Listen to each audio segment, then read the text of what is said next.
if somebody tries to come up and assault or pepper spray, we want to make sure it was not our fault. No, y'all are all good. Do what you have to do. I'll ask if this does get posted or whatever You'll be cut out. I appreciate it. Yeah, no. I was telling one of my buddies because the Charlie Kirk situation. I did not like the guy, but I didn't either. But he shouldn't have been shot. He shouldn't have been. Yeah, he shouldn't have been shot. I'm not gonna no ifs, ands, or buts about that. Man he never made a call to action. In front of his family. Yeah. He never made a call to action. If he made a call to action, I guess we need to be doing this, that, and the other thing. I could see it more, but. It's just like. So why the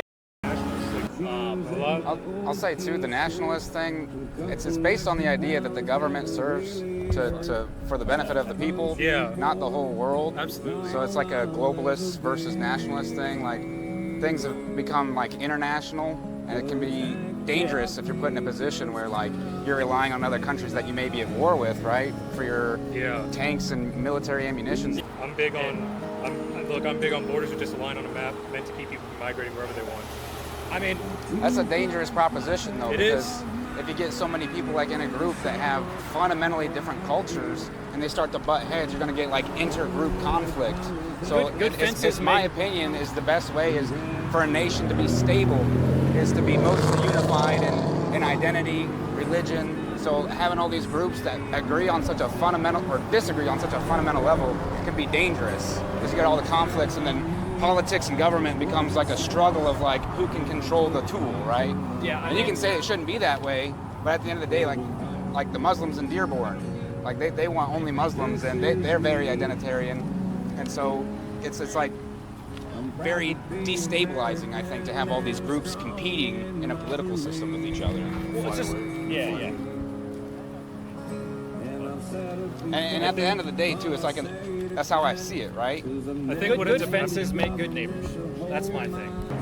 So about the good fences make good neighbors. At some point, your fences become walls because I have friends in South Africa where they are fresh out of apartheid, and they don't know their neighbors because their fences have become so tall that they are now 10-foot walls.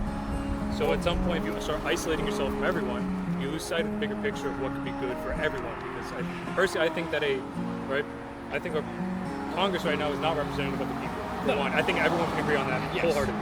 100%. A diverse political climate eliminates the when elections mean something and people vote and elections mean something and they cause change, then you don't have violent actions come out like this, like the Charlie Kirk shooting, I would agree with that. Other situations, and I think that's kind of where we differ on this because I think that why should we keep people separate? What is the benefit of keeping people separate? It's like what I was talking about, is the conflict thing. When you jam all these people together and force them to share a political system, it becomes competitive and conflicting. What it comes down for me is human nature. But I love our people. I love our history. And I think we need to continue on. Can I make a point real quick? Yeah, of course. So part of my mindset, too, is like a people make a place, right? Yeah, go ahead. So like America is the way it is because it came from Europe, and it looks very similar. In certain areas in South Africa and Australia, they look the same because it was settled by Europeans.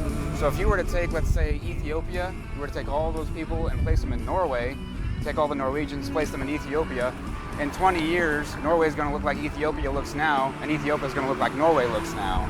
Maybe not in 20 years, but a few generations and all that. So that's the idea. So it's like the idea is that like once white people are no longer a majority in America, it will start to transform in a way, and it will start to look more like the places where the other people came from. What's wrong with that, though?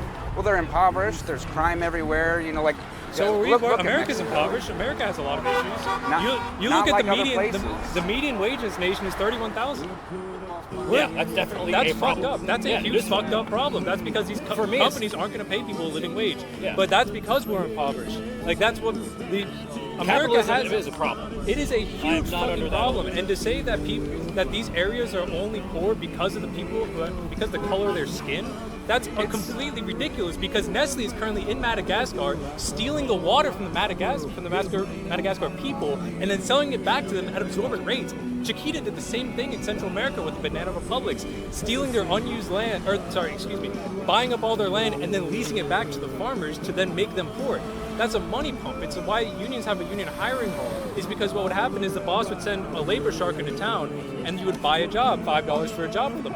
Well, turns out the boss is splitting the fees with the shark, and so you'd have 3 people for the same job: a worker on the job, a worker going to the job, and a worker coming back to town to buy another damn job. These are all money pumps. Yeah. So don't this forget issue- Firestone in East Africa. That was also very exploited.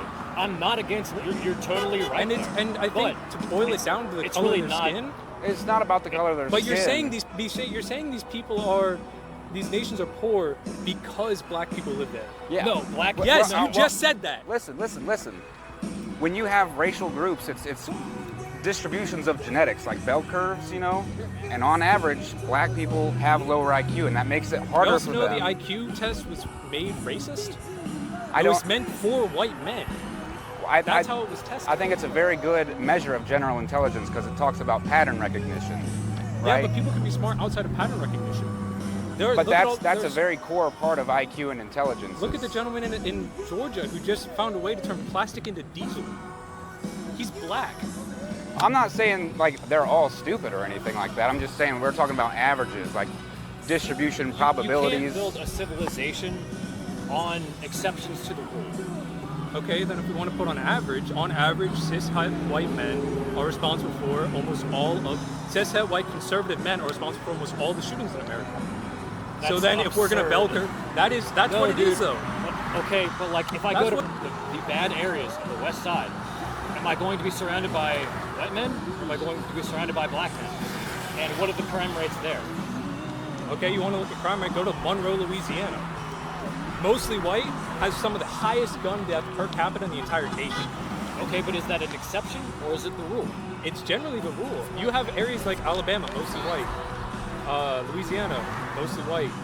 Mississippi, mostly white. All these super rural, super impoverished areas are under conservative rule, for one, and two, have some of the most, they still have sundown towns, some of the highest racism, and they're still suspect to some of the highest gun crimes in America. So to say that these areas that are, cultural melting pots, and end up being genetic melting pots as well, have higher crime rates. Well, if you look at Chicago is so much safer compared to places in Tennessee, places in Louisiana. I'm sorry, dude, you're losing me. I'm doing with this you per on capita. capitalism, and I'm with you on socialism. It is a problem. You will never convince me. And this is just because I don't like. I lived in Chicago. I lived in South Chicago. You're gonna sit here and tell me that it's more dangerous? I would sooner be in South Chicago than I would in Monroe, Louisiana. I have been to both places. I mean, I haven't been to Monroe, so I guess. Listen, you're just not going to convince me of that. I'm with you on capitalism. Yeah. Like, that is objectively bad. It is objectively I do horrible. not want to exploit anyone, and I believe in, I'd say that's where nationalism honestly, comes in too, is that the purpose of the government is to protect the people. Absolutely. So if a company is exploiting people in one way or another, it's the government's job to step in and say, you can't do this. So we're pro-environmental, right? You can't be dumping chemicals in the river. You can't be doing this and that thing to destroy the environment. We want to keep a clean area. To me, this is so weird because we agree on one of my biggest soul issues in America, but it's these minute details that we're butting heads on, and it's so crazy to me because I'm so used to people being like, your entire idea is false, and it's like we need more capital. Yeah, we're not conservative. No, it's like We're not. it's just, to me, it's utterly wild that we're sitting on the same bench, rooting for the same team, but going about it entirely different. We want different coaches. I mean, that's one way of putting it. To me.